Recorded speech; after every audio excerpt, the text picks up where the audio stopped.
Bonjour à tous, nous sommes le jeudi 26 novembre 2020 et Diego Armando Maradona est mort. La légende argentine est décédée hier à l'âge de 60 ans, qu'il venait de fêter le 30 octobre, des suites d'un arrêt cardio-respiratoire à son domicile. Bien évidemment, cette revue de presse du jour lui est entièrement consacrée, les hommages du monde entier se multipliant depuis hier soir. Certains quotidiens comme l'Esportivo ont fait simple ce jeudi. Aucun titre et seulement les dates de naissance et de mort de Maradona en couverture. Voici le tour du monde des plus beaux hommages à l'un des meilleurs joueurs de football de tous les temps. Pour commencer, on prend bien sûr la direction de l'Argentine. Le pays de Diego Armando Maradona, El Pibe de Oro, est bien sûr sous le choc. Là-bas, c'est un véritable dieu qui est parti, certains le croyant immortel. D'ailleurs, Olé ne s'y trompe pas ce matin et écrit que Maradona est né en 1960, mais qu'il ne mourra jamais vraiment. Il est infini, éternel. Le journal Clarín, qui a été un des premiers médias à diffuser la nouvelle hier, titre « Il n'y aura jamais d'égal ». Pour preuve du choc qui touche l'Argentine, le président du pays a annoncé hier 3 jours de deuil national. Cependant, penser que Maradona est mort est très difficile à accepter pour une partie du peuple argentin. Le média Página 12, par exemple, écrit « Je ne veux pas de cette douleur dans mon cœur ».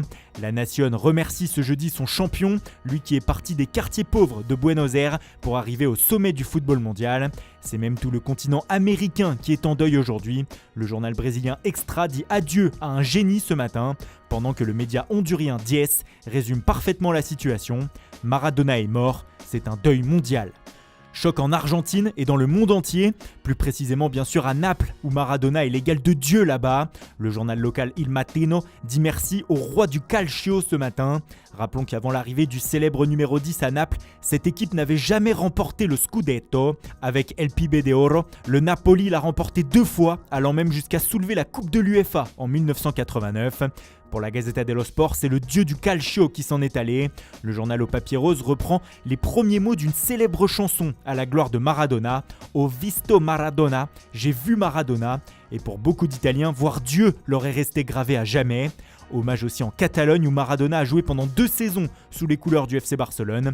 Dieu est déjà au paradis, écrit Sport ce matin. Et puis on l'oublie également, mais l'Argentin a évolué une saison au Séville FC.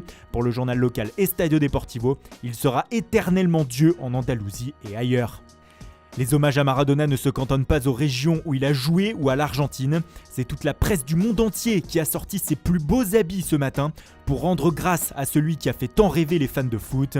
Le journal L'Équipe, qui lui consacre 19 pages ce matin, estime que Dieu est mort. Dieu, le surnom de Maradona pour beaucoup, mais aussi une référence à sa fameuse main de Dieu en 1986 contre l'Angleterre. Nous y reviendrons. Rare pour être souligné, même la presse généraliste du pays se fait écho de la nouvelle. Pour Libération, El Pibe de Oro est désormais céleste. Le Portugal aussi a sorti ses plus belles unes. Pour O Jogo, le paradis a vu débarquer hier son propriétaire. Le magazine Kicker consacre aussi sa une à Maradona. Pas de mots non plus en couverture du journal néerlandais AD Sport Wereld.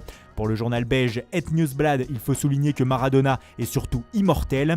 Vibrant hommage jusqu'en Russie où Sport Express le résume en un mot, génie. L'Argentin fait aussi la une en Slovénie ou encore en République tchèque. Hommage de la presse et des peuples, mais hommage aussi des personnalités du monde du football. La réaction de Pelé, qui a fêté ses 80 ans il y a quelques jours, était très attendue.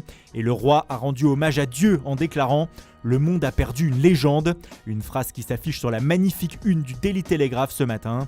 Autre phrase d'hommage du Brésilien à l'Argentin, qui s'inscrit en grand en une de The Sun, celle-ci « Un jour, j'espère que nous pourrons jouer au ballon ensemble dans le ciel ». Un vibrant hommage auquel s'est également joint Lionel Messi. La star argentine a réagi à la triste nouvelle sur ses réseaux sociaux. « Il nous laisse mais ne part pas, parce que Diego est éternel », a écrit le joueur du FC Barcelone. Le Daily Mirror se fait écho de cette phrase. Rappelons que Maradona fut le sélectionneur de l'Argentine entre 2008 et 2010, Léo Messi étant son maître à jouer. Et on termine cette revue de presse hommage toujours en Angleterre pour montrer que malgré l'unanimité du monde entier face au génie de Diego Armando Maradona, quelques rancœurs restent tenaces. Pas pour The Guardian qui a sorti sa plus belle une ce jeudi. El Diego, le génie qui a dominé la Coupe du Monde comme aucun autre joueur, écrit le média britannique. Mais en Angleterre, tout le monde n'est pas aussi sobre et admiratif. Les tabloïds comme le Daily Mirror aiment à rappeler le geste truqueur de Maradona en quart de finale de la Coupe du Monde 86 contre l'Angleterre. Cette fameuse main de Dieu qui a éliminé les Anglais. Maradona, le héros, le génie, mais aussi le vilain, le tricheur, écrit le média. Ici, ça nous donne un jeu de mots marrant. Il est entre les mains de Dieu, mais là, avec le Daily Star, cela nous donne une rancœur tenace et un sujet d'actualité. Où était la VAR lorsque nous en avions besoin, se demande le tabloïd. Argentine-Angleterre 86, un résumé de la carrière de Maradona, controversé pour sa main de Dieu, mais aussi adulé et génie du football pour son deuxième but et son slalom magique depuis sa propre moitié de terrain. Voilà, c'est tout pour aujourd'hui. Merci pour votre fidélité, bonne journée à tous et rendez-vous dès demain matin pour une nouvelle revue de presse.